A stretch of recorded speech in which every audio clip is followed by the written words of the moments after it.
friends, we're back with video number 2 of our fatigue series. In video 1, we introduced that we have an unnatural lifestyle. How we live is totally contrary to how we should be living.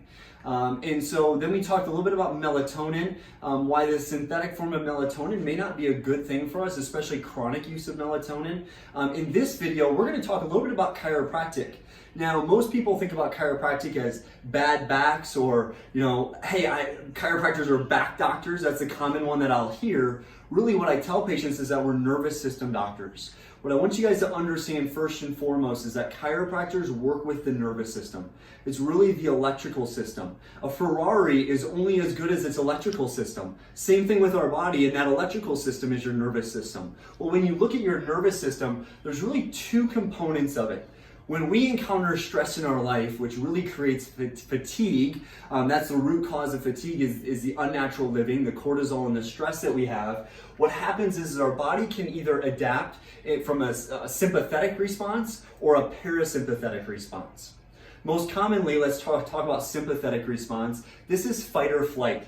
This is basically your body perceives itself as chronically being stressed. So I just call this chronic perceived stress syndrome, CPSS. Basically, you're running away from a tiger, but rather than acutely running away from the tiger and getting to the cave and being able to relax, what happens is that your body's in this situation all day long. So you're chronically stressed out, you're fatigued, you have weight gaining on top of that, you're exhausted, colds, flus, and everything else.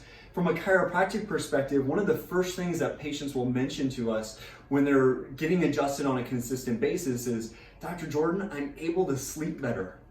Well, that's really important because the only time that your body heals in most cases, for most of us, especially with how we live, is when we're sleeping.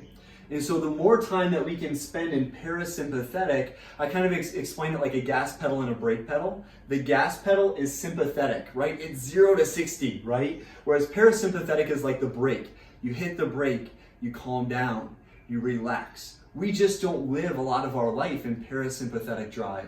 So chiropractic, what we do is we spend a lot of time focusing on the areas of the nervous system that help us spend more time in parasympathetics rather than in sympathetics. What this ultimately looks like, if you watch video number 1, I showed you a graph where on the low end we have sleep, right? There's very little energy, we're repairing ourselves. On the high end we have exertion. Not many people spend time working out, really making themselves sweat and pant. And we spend a lot of time in chronic stress. But our goal with chiropractic here and what our patients will notice is that when we have less fatigue, we're better able to handle stress, we ultimately start to sleep better. They get better quality of sleep, better quantity of sleep, and we really spend more time in this area, and as a result, they have more time to spend in this area where they can start to work out, and that's when we start to notice the changes in weight and changes in how they live their life. So from a chiropractic perspective, our goal is always to have you spend more time in parasympathetic than sympathetic so that you can continue to flourish and live the life that you want to live. If you guys have any questions, please comment below.